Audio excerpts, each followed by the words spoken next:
Salut Steph. Comment ça va? Très bien. Et toi? Ouais, ça va bien. Aujourd'hui, on a un épisode sur quoi? On a un épisode sur Money Talk. Money Parler Talk. d'argent. Ok, aujourd'hui, on aborde un sujet qui est plein de sens, qui est lourd de sens pour beaucoup de gens. C'est parler d'argent.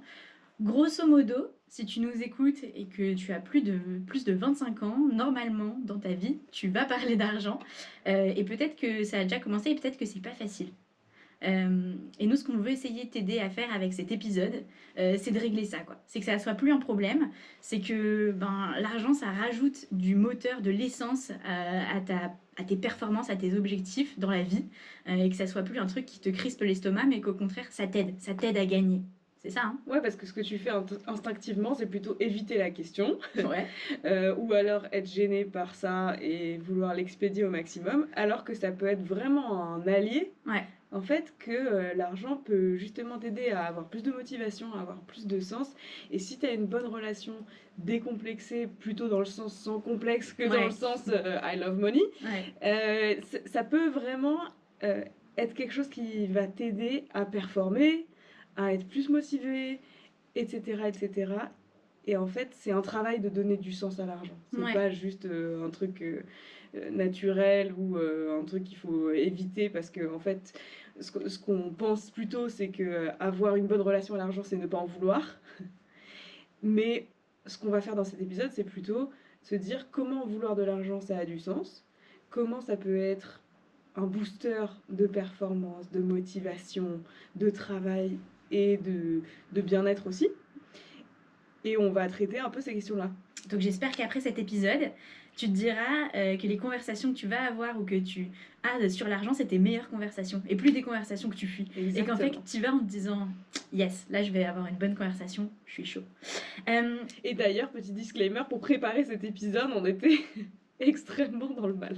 Non, mais en fait, on a mis du temps à préparer cet épisode parce qu'on voulait vraiment traiter le sujet de la bonne manière, d'avoir le bon message, parce que tout peut être très vite mal interprété. Donc ce qu'on vous demande aussi quand vous écoutez cet épisode, c'est n'essayez pas d'interpréter ce qu'on va dire dans le mauvais sens, parce que peut-être que c'est un mode par défaut d'interpréter tout ce qu'on dit sur l'argent dans le sens négatif, mais plutôt challenge-toi sur comment est-ce que je vois le truc qu'elles sont en train de me dire, comment est-ce que j'arrive à en faire quelque chose de positif. J'ai un peu ce message en disclaimer au démarrage de l'épisode. Et c'est un bon message parce qu'en préparant, on s'est aussi rendu compte que globalement, pour planter un peu le décor, quand on parle d'argent dans notre culture, c'est toujours en négatif. Tu vois, dans les news par exemple, c'est toujours scandale financier, tel gars a arnaqué Madoff, machin, ok, super. Crise financière à cause de tel ou tel événement. Père de famille gagne 1 million d'euros et tue sa famille et laisse tomber. Non, mais et laisse tomber toute sa famille. Non, mais voilà, il y a un contexte où globalement dans les médias, on parle l'argent, il y a un prisme négatif dans les films aussi. On remarque que les méchants sont toujours hyper riches. C'est Picsou quoi. Ouais. Et les mecs dans sa tour, dans sa grande maison, dans sa piscine à billets, il y a toujours cette idée. Et donc on sait, et je pense qu'on l'a vécu aussi personnellement ce chemin, enfin moi à titre personnel, de se dire je pars d'un endroit qui est pas forcément facile, enfin tu vois, genre j'ai pas d'a priori positif, même si t'es neutre. Rares sont les gens qui se disent l'argent génial, j'adore en parler et tout. Parce que tu l'as dit, c'est un travail. Donc, faisons ce travail avec tout le contexte qu'on s'est planté et voilà, et le disclaimer qui est important à dire.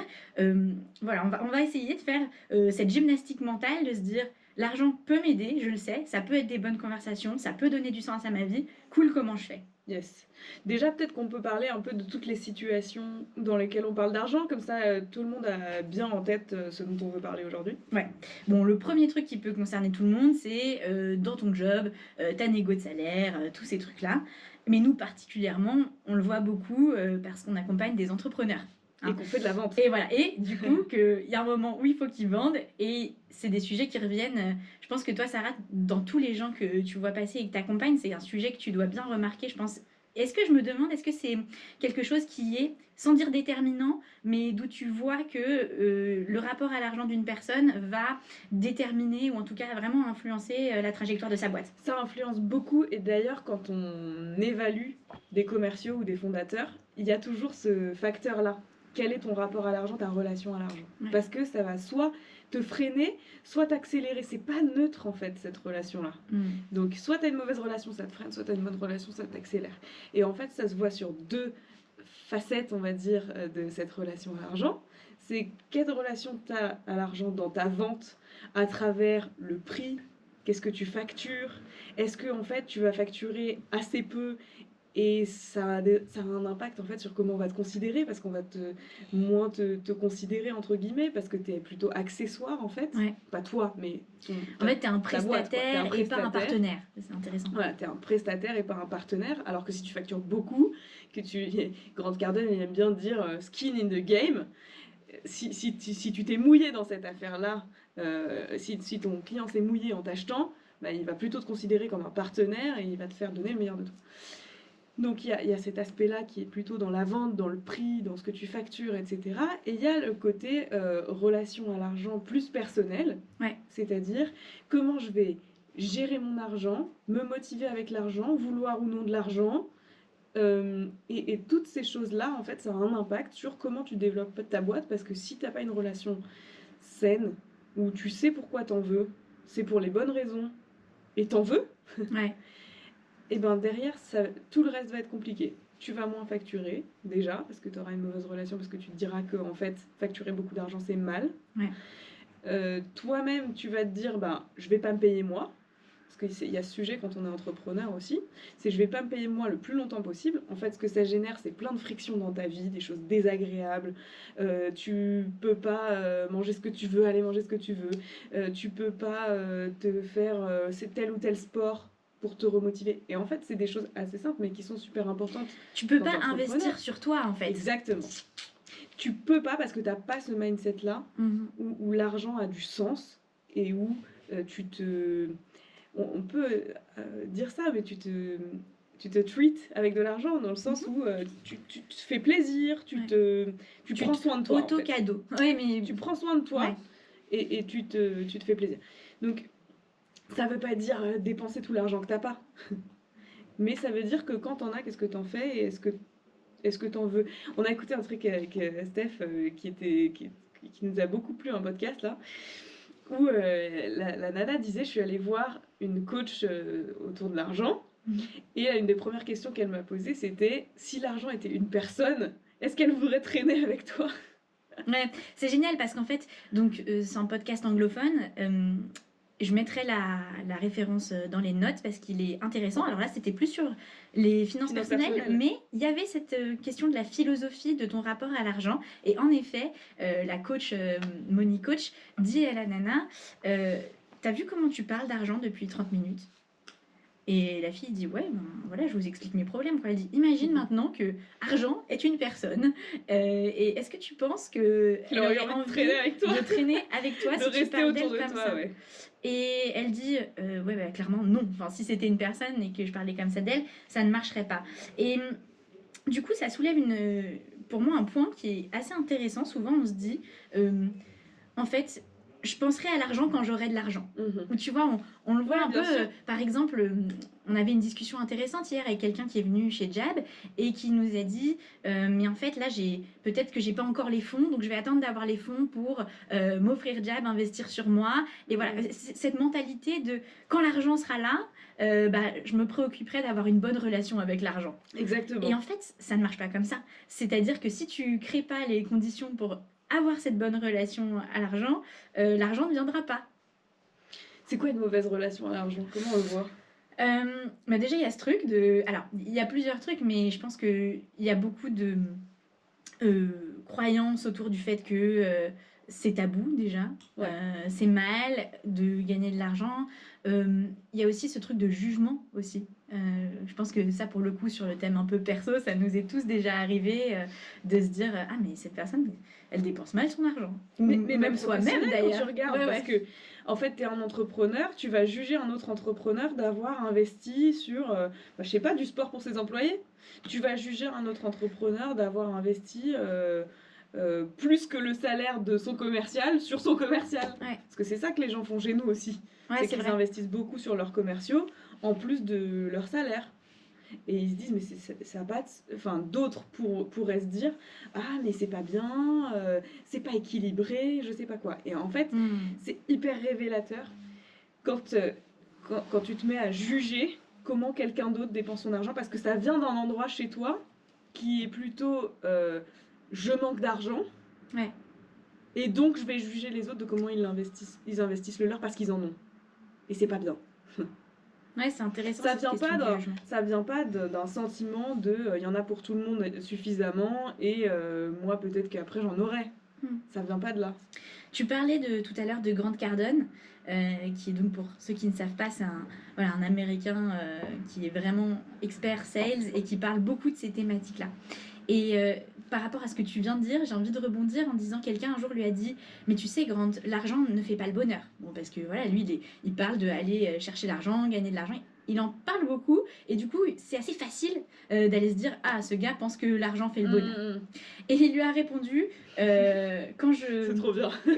I'm not looking for happiness, I'm looking for money. Tu vois, quand je fais du business, I'm looking for money. Voilà, c'est ça. Et l'idée, c'est clair dans sa tête en fait. C'est ça, c'est qu'il a un peu enlevé cet affect entre guillemets et il s'est dit là je suis en business, je cherche de l'argent, il n'y a plus cet aspect de jugement. Mais derrière, c'est très clair, comme tu l'as dit, le sens qu'il met derrière l'argent. Mais il ne se trompe pas de conversation. Exactement. Et je pense que parfois, tu l'as bien dit, on peut se tromper de conversation quand on parle de ça. C'est ça, en fait, on va se dire, ben, je vais aller chercher de l'argent pour être plus heureux, mais c'est pas ça le sujet, en fait. Le sujet, c'est je vais aller chercher de l'argent pour aller chercher de l'argent.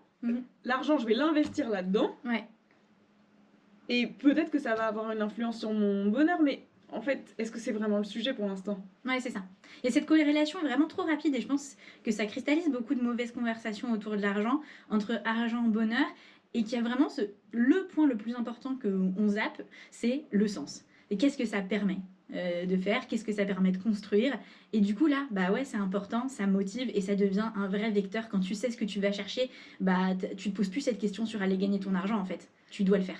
Et dans cet exemple, en l'occurrence, tu vois, il y a plein de gens qui parlent mal de lui parce qu'il est très extrême, voilà. Il est très extrême, mais en fait, ce qu'il explique, c'est que voilà, il veut aider sa famille, il veut aider sa communauté, il veut aider son église, il dit, et pouvoir instruire gratuitement des vétérans, des militaires, et faire des choses qui ont vraiment de l'impact. Et il finit son truc par changer le monde. Bon, c'est un peu too much, etc. Mais quand les gens le critiquent, ils voient que la première couche. Ouais. Et en fait, ça vient de leur propre relation à l'argent. Donc, je pense qu'un des premiers trucs qu'il faut qu'on dise, c'est introspection d'abord. Ouais. C'est-à-dire, regarde-toi dans ta journée, comment tu parles de l'argent. Ah, c'est un bon challenge. Regarde ça. tout ce que tu dis sur l'argent, parce qu'en fait, attention, même quand tu penses que ça t'intéresse pas l'argent, t'en parles toute la journée. Hein. Ouais. Ouais, on se rend pas compte à quel point c'est présent. Voilà. C'est extrêmement présent. Donc, regarde ce que t'en dis et regarde quand tu te mets à juger. Enfin, moi, je sais que cet exemple, il m'a beaucoup parlé parce que même moi, qui ai à peu près une bonne relation à l'argent, je me retrouve à critiquer des gens sur ce qu'ils font de leur argent. Ou je me retrouve aussi à dire je suis fauchée. Alors, c'est intéressant. Ah oui, j'ai adoré ça. C'est intéressant cet exemple de dire je suis fauchée. En anglais, c'est I'm broke. Ah ouais. Donc, je suis cassée. I'm broken, comme quelqu'un qui est brisé. Ouais. Et de dire je suis cassée alors que juste j'ai pas suffisamment d'argent ou pas beaucoup d'argent, c'est quand même très très grave de penser ça. C'est extrême, c'est extrême. Et deuxièmement, ce qui était génial avec cette idée-là, c'est que donc c'était dans le même podcast dont on parlait tout à l'heure. Moi, j'ai adoré, ça m'a fait penser aux croyances limitantes. Quand on a fait l'épisode sur les croyances, de se dire, l'idée, c'est pas de faire de la répression et d'essayer de supprimer ces croyances-là. La façon dont on va, entre guillemets, traiter le mal, c'est de remplacer par quelque chose d'autre. Et donc, elle disait, au lieu de ça, elle disait un truc, I'm on my path to wealth. Money in the making. Ouais, money in the making. Mais surtout, la chose un peu plus pragmatique et concrète, c'était, bah, j'ai pas dirigé mes ressources financières vers ce truc pour l'instant. Tu vois. Ce qu'on aime bien dire, c'est pas encore. Ouais, voilà, pas encore. Exactement. C'est-à-dire, j'ai pas encore ce qu'il faut. Ouais, ou genre, ça arrive en fait. Je vais m'acheter tel truc ce mois-ci, ou je vais investir dans tel truc. Voilà, c'est au lieu de se dire, bah là, je peux pas. 3 petits points. Encore. C'est bien. Ouais. Et rien que de faire ce petit move, je trouve que ça change énormément la perspective avec laquelle tu regardes l'argent. Donc ça, c'est une première clé qui est intéressante. Et Regarde-toi. c'est vrai dans tout. C'est-à-dire, quand on a une mauvaise... C'est pourquoi ça m'énerve tellement, quoi. Pourquoi ça me touche tellement. Ouais. Et en fait, au lieu de juste râler ou de vouloir éviter le sujet, parce qu'en fait, c'est plutôt ça la réaction. C'est pas qu'on râle, c'est qu'on évite le sujet et on se dit, vas-y, cette personne-là, elle est avare, ça m'intéresse pas. Ouais. Au lieu d'éviter le sujet, d'aller en introspection. C'est-à-dire, pourquoi ça me contrarie autant que ça. Mm. Qu'est-ce qui fait que y a un truc qui passe pas? Ouais, ça me crispe ou ça me tend. Voilà, pourquoi ça me crispe, pourquoi ça me tend? Est-ce que j'ai l'impression que j'en ai pas assez, que les autres en ont trop? Parce qu'il y a aussi cette notion quand on parle d'argent, que c'est un jeu à somme nulle. Ouais. De dire, en fait, quand moi je fais de l'argent, je gagne de l'argent, j'en fais perdre à quelqu'un. Mais cette idée, elle vient d'où? Enfin, je veux dire... Et alors ça, c'est intéressant parce qu'elle a une référence qui peut éclairer cette perspective-là. C'est le livre qui s'appelle Factfulness de Hans Rosling. Pardon. Donc c'est un bouquin très basé, comme son nom l'indique, sur la donnée. Ouais. Parce qu'aujourd'hui, c'est facile de se raconter des histoires. Ouais, les faits, quoi. Dans l'ère des histoires qu'on se raconte, etc. Et lui, il regarde vraiment ce qu'on appelle en anglais les hard facts, c'est-à-dire la donnée un peu brute, sur notamment, à un moment, oui, il les fait, la richesse mondiale. Et on voit qu'on n'a jamais été dans un monde aussi prospère, etc. Et donc, moi, ce que je trouve intéressant dans cette analyse, et ça percute bien avec ce qu'on fait, c'est-à-dire dimension la vente de valeur, c'est cette notion de valeur. C'est-à-dire qu'il n'y a pas une grotte qui est quelque part avec plein d'argent et en stock tous les jours, exactement. On imprime tous les jours de l'argent en fait. Et tous les jours, on va et on prend de l'argent et un jour, il n'y aura plus dans la grotte et il y a une somme finie d'argent et de valeur créée sur le monde. Non, le fait qu'on puisse créer en fait de la valeur de manière quasi exponentielle, enfin de l'argent de quasi exponentielle, ça veut dire que à un moment, il y a du sort de 1 plus 1 égale 3.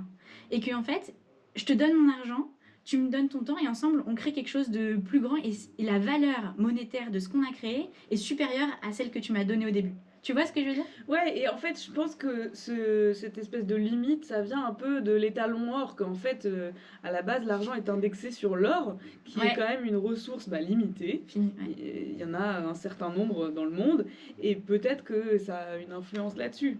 Ouais, c'est un bon point, ça j'avais jamais réfléchi. Mais c'est vrai que la structure financière du monde et tout a vachement changé par rapport aux années 30. Certainement, on n'a pas changé encore vraiment notre façon d'y penser. Exactement, en fait, tout a changé, mais nous, on n'a pas changé. Ouais. Mais tu sais ça, alors là je me permets une petite digression parce que je trouve qu'il y a un parallèle avec les réseaux sociaux, les notifications et tout. On a déjà eu l'occasion d'en parler dans des radios jab précédents, mais notre cerveau est resté en mode reptilien préhistorique, etc. Et donc on répond toujours aux mêmes réflexes que quand on était des hommes des cavernes. C'est pour ça qu'on a une tendance à être addict aux réseaux sociaux, etc. Mais le monde, lui, nous a vachement, en fait, carrément outgrown, quoi. Enfin, tu vois, genre, on a créé des technologies qui nous dépassent. C'est vrai, en fait. Et donc c'est cette même mécanique-là en travers de l'argent, mais on peut vraiment reprendre le contrôle là-dessus, ou en tout cas voilà, reprendre la main. En tant que groupe, on n'a pas changé, mais en tant qu'individu, on peut changer. C'est-à-dire que chacun a quand même son libre arbitre par rapport à ça. Et c'est un choix, en fait c'est un choix d'aller en introspection, parce que c'est beaucoup plus dur que juste d'éluder le sujet ou de se dire c'est mal. C'est beaucoup plus dur de se poser les questions et faut en avoir envie. Aujourd'hui, que tu es 20, 30, 35, 40, même 50, si tu commences à te poser des questions sur ces sujets-là, en fait, ça va changer plein de choses dans ta vie. Ouais. Ça va vraiment avoir un impact parce que c'est un travail que pas tout le monde a envie de faire ou en tout cas est disposé à faire, on va dire. Ouais, c'est clair. Il y a quelque chose qui va dans le sens de ce travail que j'aimerais qu'on aborde, un point que j'aimerais qu'on aborde, c'est la notion de dépense versus investissement. Et on dit souvent, oh là, j'ai dépensé trop d'argent. Et nous, il y a quelque chose qu'on dit souvent, c'est faire marcher son investissement. Donc, j'aimerais bien que tu me parles un peu de ça. Qu'est-ce que c'est dépenser? Et qu'est-ce que ça veut dire investir sur soi, sur sa vie, et faire marcher son argent? Qu'est-ce que ça veut dire, ça?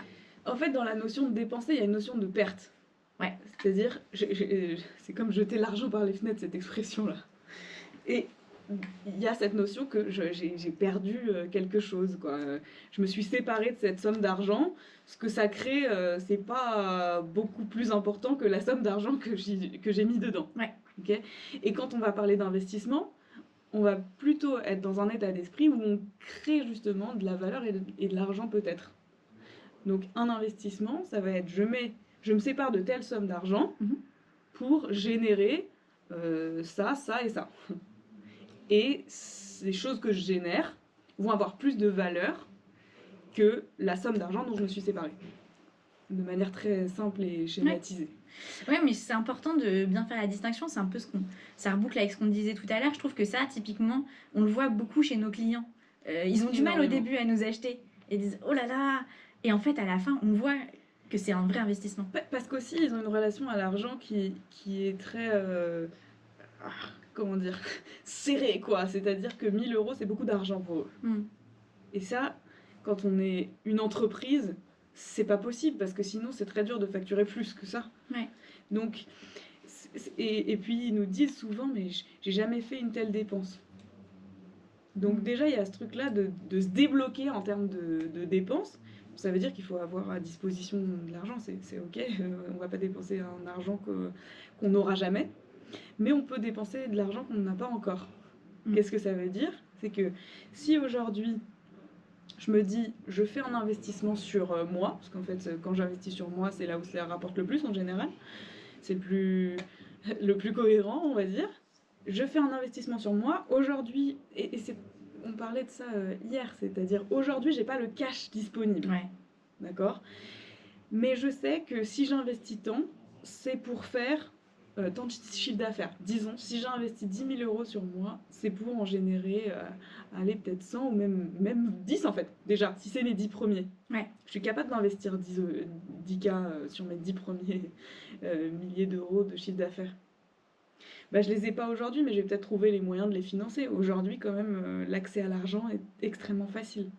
Oui, c'est un point dont on n'a pas encore parlé et que j'aimerais bien évoquer justement. Je viens de le surligner, mais dans le monde dans lequel on vit, l'accès à l'argent est facile et l'argent est un peu comme quasiment gratuit. Une commodité, ouais. Ouais, on voit par exemple, moi ce que j'aimerais bien avoir aussi, c'est ton point de vue sur l'écosystème en règle générale, parce que avec les levées de fonds par dizaines et centaines de millions, ça change, non, la relation qu'on peut avoir à l'argent en tant qu'entrepreneur. Oui, parce que en fait c'est un peu schizophrène, parce qu'on voit ces levées de fonds géantes, etc. On dit lui il a levé 1 million, lui il a levé 10 millions, eux ils ont levé 150 millions. Quand nous, on n'est même pas capable de faire 10 000 euros de chiffre d'affaires. Ouais, c'est vrai que c'est assez schizo. Et en fait, on est plus capable de faire une levée de fonds d'1 million que de faire 1 million de chiffre d'affaires et de vendre 1 million. Ouais. C'est plus simple. Parce que cet argent-là, il est plus facile. Et du coup, on le dévalorise aussi beaucoup. Parce que quand il y a un accès facile, c'est comme ce qu'on disait tout à l'heure, quand tu factures pas beaucoup, t'es pas très valorisé. Quand tu factures beaucoup, t'es un vrai partenaire business. Voilà, c'est pareil, quand l'accès à l'argent est très facile, bah, tu le dépenses un peu n'importe comment.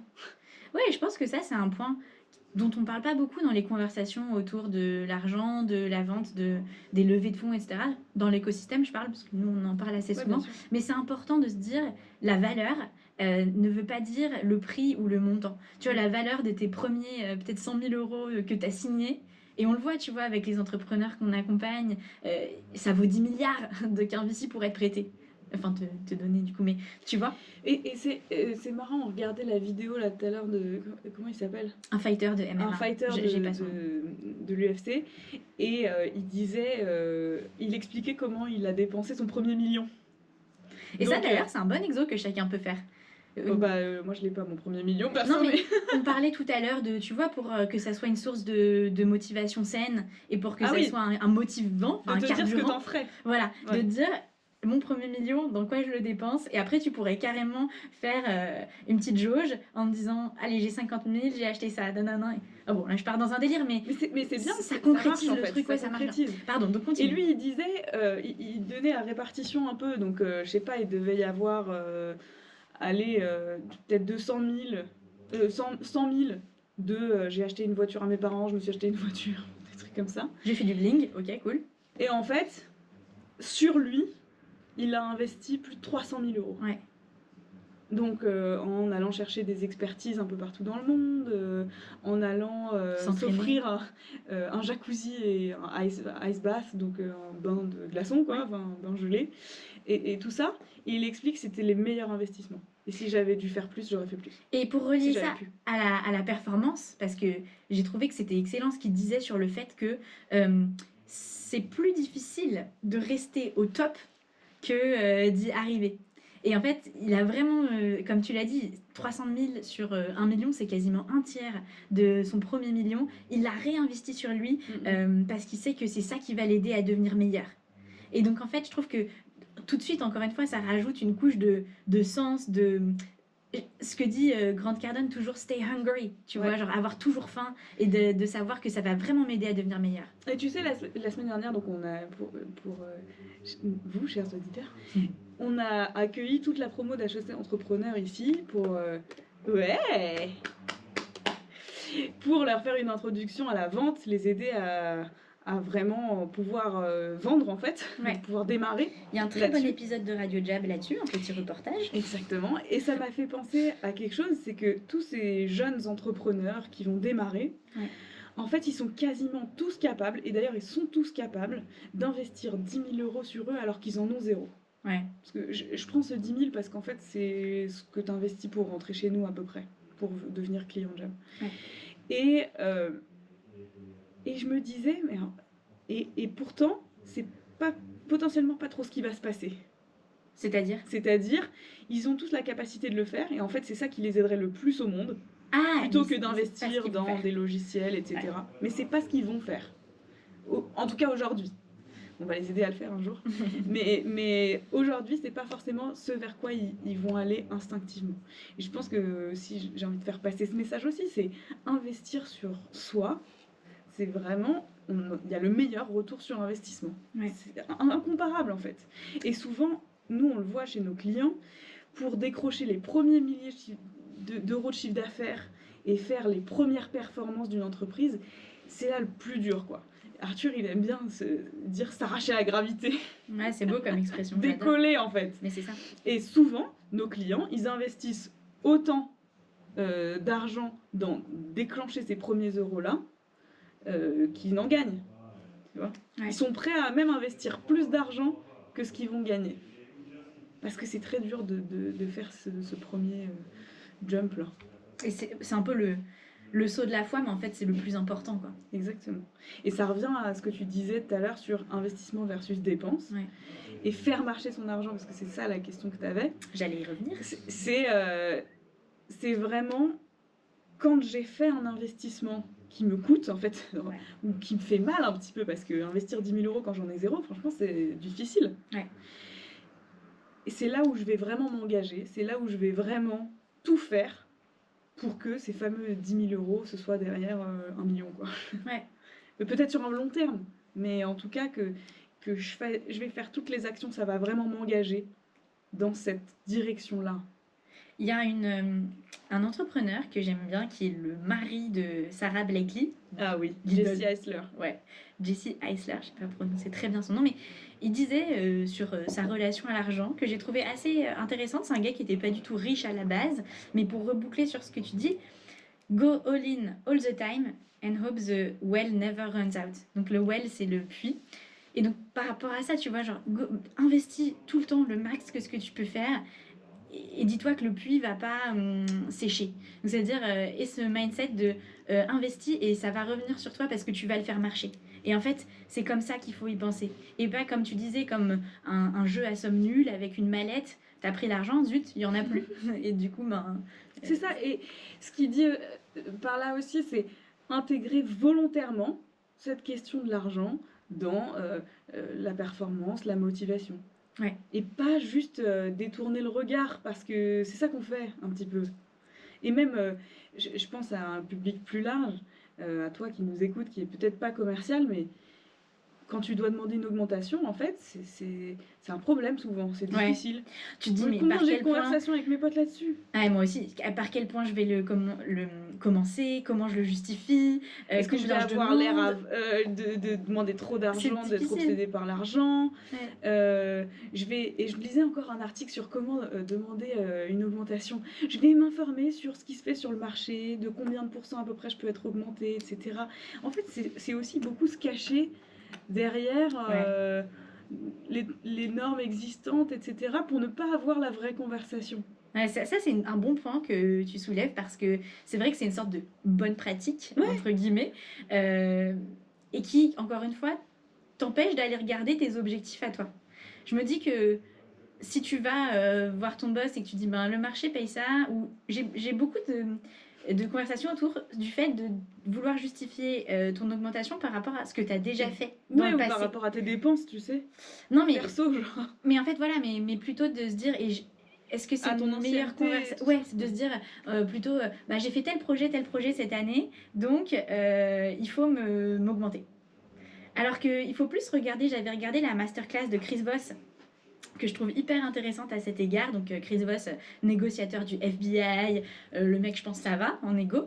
Magnifique. Il Et- a écrit un livre qui s'appelle Never Never Split the Split. Difference. Ouais. Qui est génial comme gars, et j'avais été assez bluffée dans son cours de négo. Évidemment, il parlait de la négociation de salaire, de la façon dont il l'amenait, orienté vers le futur. Et ça, c'est aussi mon mentor d'HEC qui m'en avait parlé un jour. Il avait dit parle jamais de ton passé, parle toujours, tu veux projeter les gens dans ton potentiel, dans ton futur. Et donc Chris Voss, il disait ben voilà, il y a tel projet à faire, c'est des projets stratégiques, oui, tu veux que je les prenne en main, tu penses que je suis la bonne personne pour mener ces... Lui dit, je pense que je suis la bonne personne. Oui, bah du coup, il va falloir investir plus sur moi. Bah oui. Et pareil, il disait, du coup, il va me falloir une équipe avec 2-3 personnes. Ok, donc si je suis le chef de cette équipe, ben faut que le salaire suive, etc. Mais en tout cas, c'est des choses assez subtiles de mindset qui sont différentes. Quelque chose comme ça que ah bah j'ai bien fait mes devoirs, j'ai bien travaillé, donc maintenant il faut que ça suive. Et c'est plutôt dans l'autre sens. C'est plus parlant, c'est plus engageant. C'est ce que tu disais tout à l'heure en fait. Je pensais à ça parce que de pouvoir avoir cette conversation, ça demande d'avoir bien fait l'introspection sur ta valeur, sur ce que tu apportes, sur ce que tu as envie de construire, etc. Donc quoi qu'il arrive, ça va toujours donner des meilleures conversations que de dire donc là j'ai X années d'ancienneté, d'après le marché et mon diplôme, je devrais être payé X, Y, Z. Tu vois, ça c'est facile. Et c'est pareil quand tu veux demander un budget pour un projet. Parce qu'en fait c'est aussi ça. Exact. Là, les auditeurs... les auditeurs, on vous parle. C'est vrai. Que tu sois commercial, que tu sois chef de projet, que tu fasses n'importe quoi, il y a toujours de la vente dans ton métier. Il y a toujours un moment où tu vas devoir parler d'argent et en général, plus tu l'évites, plus tu vas en parler quand même. Donc, il faut vraiment garder ce truc en tête. C'est même quand tu veux demander un budget pour un projet, tu vas parler de futur en fait. Qu'est-ce que tu vas faire avec ce projet? Ouais. Là, tu vas Quelle pas dire ça va créer. les projets d'avant, ils ont marché, tu peux mettre plus de budget. Ouais, c'est ça. Et pour revenir sur le truc de valeur, qu'est-ce que cet investissement va créer comme valeur? Qu'est-ce que tu vas pouvoir faire en plus pour la boîte? Moi, je trouve que voilà, c'est des conversations. C'est pas facile, honnêtement. On est là, on donne le manuel, fait X, Y, Z. Non, c'est pas une recette que tu appliques. C'est un vrai travail, mais je trouve que c'est passionnant à essayer d'implémenter dans son quotidien professionnel. Je trouve que ça change la donne, ça donne vraiment des meilleures conversations et ça te fait vraiment réfléchir à l'argent d'une manière constructive et motivante. On peut peut-être donner des exemples sur comment est-ce qu'on intègre volontairement justement l'argent comme un facteur de motivation ou de performance. Ouais, carrément. Tu as des trucs en tête? Moi, j'avais plutôt envie de te demander sur la structure des commissions et ce genre de choses quand tu es sales, parce que je pense que ça parle bien. Commencer par ça. Et après, peut-être, en exemple, on en a déjà un peu parlé, mais tu vois, tu veux mener un projet. Pourquoi tu veux aller... Comment tu vas chercher un budget pour un projet, etc. Et ça me fait penser à hier. Tu te reconnaîtras si tu écoutes ce Radio Jab. Salut, cher auditeur masqué. Et elle nous disait, moi, j'aspire à une vie décroissante. Ouais. Mais à la fois, je veux monter mon entreprise et la faire grandir. Et en fait, c'est très paradoxal parce que... Et on se posait la question, est-ce que c'est justement cette relation à l'argent un peu gênée et justement pas du tout décomplexée, qui fait qu'elle aspire à cette vie décroissante. Ouais. Mais à la fois, il y a un truc dans le fond où elle a envie de développer parce qu'elle sait qu'elle crée de la valeur, elle sait que en fait à travers ce qu'elle fait, elle va avoir un impact et qu'en fait gagner de l'argent ça va être un bon révélateur de cet impact. Oui, parce que la nana dont on parle, après, elle nous a dit qu'elle voulait créer une fondation ou une asso sur la photo et tout. Il faut de l'argent pour faire ça. Et du coup, ça serait bien que t'en gagnes plein pour créer la meilleure fondation du monde. C'est ça. Elle dit, ah bah ouais. Et il y avait vraiment cette espèce de tension entre... en fait, je pense qu'elle adorerait gagner beaucoup d'argent pour en faire des choses géniales. Ouais. Mais à la fois, ça la terrifie tellement que elle se réfugie contourne, un peu. voilà. Ouais. Elle détourne le regard, c'est ce qu'on disait tout à l'heure. Ouais. Détourner le regard sur ce travail d'introspection de qu'est-ce que j'en pense vraiment. Et tu le sens que c'est un vrai sujet de tension interne. Ça lui, ouais, bien sûr. Ça lui noue l'estomac, quoi. Et c'est souvent le cas pour tous, c'est-à-dire tous les auditeurs là. Souvent, quand on doit parler d'argent, ça nous noue l'estomac, on a un mauvais feeling, on n'a pas envie, on n'est pas à l'aise, quoi. Ouais. Ouais, c'est un beau sujet. Honnêtement, moi, non, mais je trouve que l'argent cristallise beaucoup de... Pour moi, c'est une ressource inexploitée dans la vie des gens parce que, comme tu dis, on détourne tous le regard. Donc, on mérite tous de se pencher un peu sur notre rapport à l'argent et qu'est-ce que ça dit de nous et comment on peut l'améliorer et ça améliorerait notre vie. Je trouve que c'est un très beau sujet et j'aimerais bien... Et moi, j'ai toujours le même exemple, j'ai l'impression, mais c'est pas grave.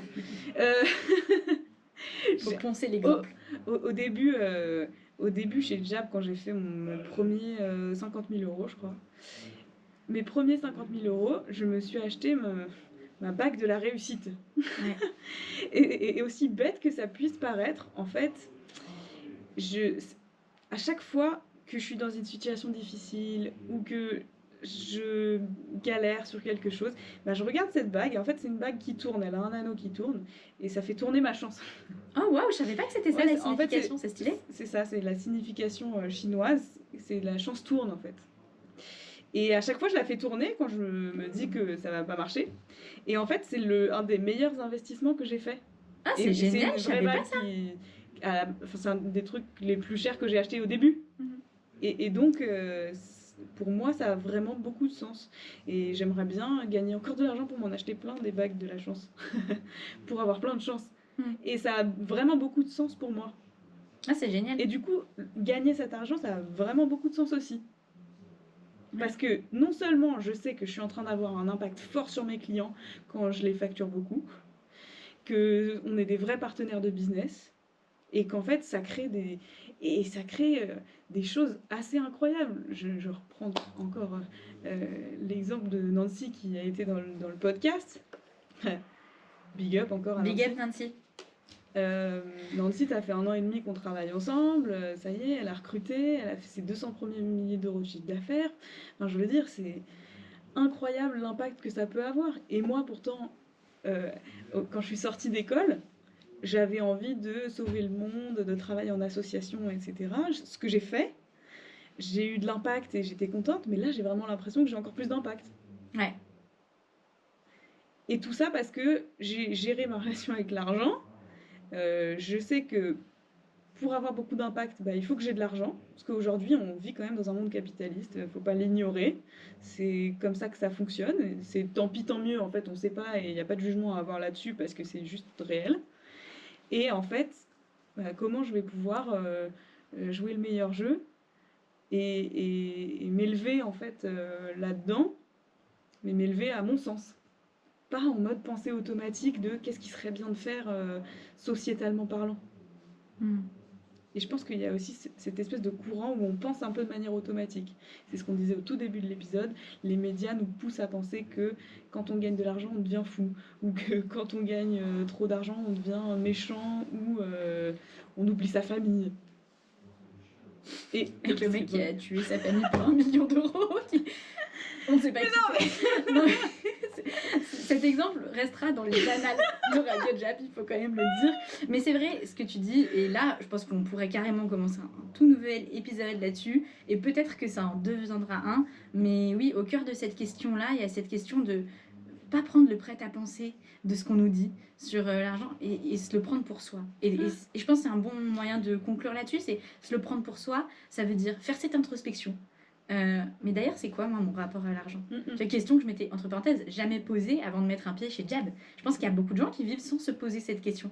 Pourquoi ça me... Et pourtant, ils en parlent tout le temps. Enfin, je veux dire, personne n'évite mais personne le sujet. Enfin, personne n'en parle pas. Voilà. Et pourquoi, qu'est-ce que ça me fait et pourquoi ça me fait ça? De se dire, mais d'ailleurs, quel sens ça a pour moi de gagner de l'argent? Dans quoi je l'investirais, etc. Et du coup, qu'est-ce qui est important pour moi aujourd'hui? Et même si j'ai pas cet argent, ou j'ai envie d'aller investir, si je l'ai pas en cash flow. Ouais, et je pense que pour aussi changer cette relation-là, il y a des choses simples et notamment comment tu t'entoures. Ça veut pas dire say bye to your family.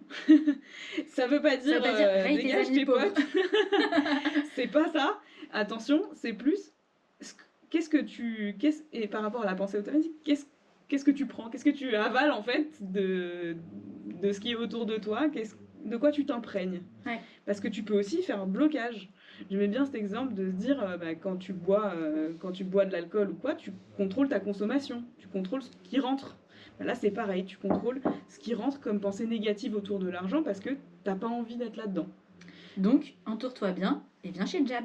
Donc, entoure-toi bien et viens chez Jab. Et en fait, quand t'as des conversations qui sont un peu négatives autour de l'argent dans tes cercles, famille, amis, etc., ça veut pas dire n'y va pas.